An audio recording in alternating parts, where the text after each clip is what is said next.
Lynette, it's so great to be with you today. I have been amazed to learn more about your career, your personal and professional life, just thinking about how you've been even engaging audiences for over 30 years with tools and strategies that have help people achieve their personal and professional goal. And today, I would love you to tell us a little bit about how you, I think in maybe even the first chapter of your book, The Climbing the Ladder in Stilettos, you share about sort of your aha moment when you realized that you needed to have you had a desperate moment about finding out what your purpose was. Maybe tell us a Yes. little bit about that. So I was working at Deloitte in New York City and had just endured the events of 9/11, September 11th. And our offices were dispersed. I was working in the Marriott Hotel in Midtown. I can remember it as clear as yesterday, walking down the hallway where a lot of our offices had been set up in this hotel, literally, and thinking to myself, nobody here right now really knows why I do this and why I show up every day, what my real passions are. And knowing my boss was busy, that he was trying to manage so many different variables, like every person we work for is, how could I personally get more strategic about finding out why I was there? And really on a personal level. And so I began to dig in, start doing the work myself.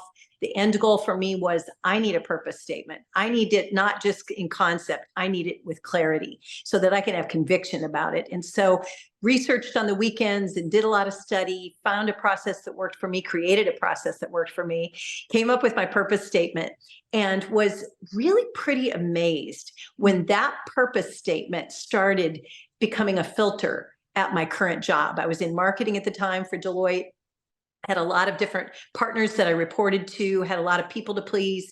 But now that I had clarity on my purpose, I was able to look through that lens and start identifying projects, opportunities, open doors within my current role that became more deeply fulfilling and satisfying to me. Because that's what purpose does. It gets in tune with who we really are at the core of who we are, our personal why, and helps us put words to it. Well, that put me on a path of not only doing purpose for myself, but bringing it to my team at the time. They loved it. I saw them get more focused and enthusiastic about their current job and the firm, Deloitte, and ended up being able to roll out a pilot program through the HR group in training and development to test this content on a bigger group of professionals at Deloitte. I'm giving you a short story of a long journey. But what we found was that people across the board started loving the output. I always say purpose is personal. We talk about it a lot, especially since the pandemic, as a phenomenon and a need in the workplace that people are looking for purpose. So often, however, companies and organizations took the work of purpose and made it a corporate endeavor where we're going to be a firm of purpose, a company of purpose. We want people who work for us to feel purpose, but it never becomes personal enough for the employee to really understand theirs. And so that is in the chapter of my book. It became the first chapter there, but for the last 20 years, I've been speaking on this subject in a lot of different ways, doing workshops, doing content. And as you know, about 2 years ago, partnered up with one of my longtime friends and colleagues, and we have launched now our business called My Why to really scale this content and take it to the world. And we've had just great initial momentum. We're really excited about it.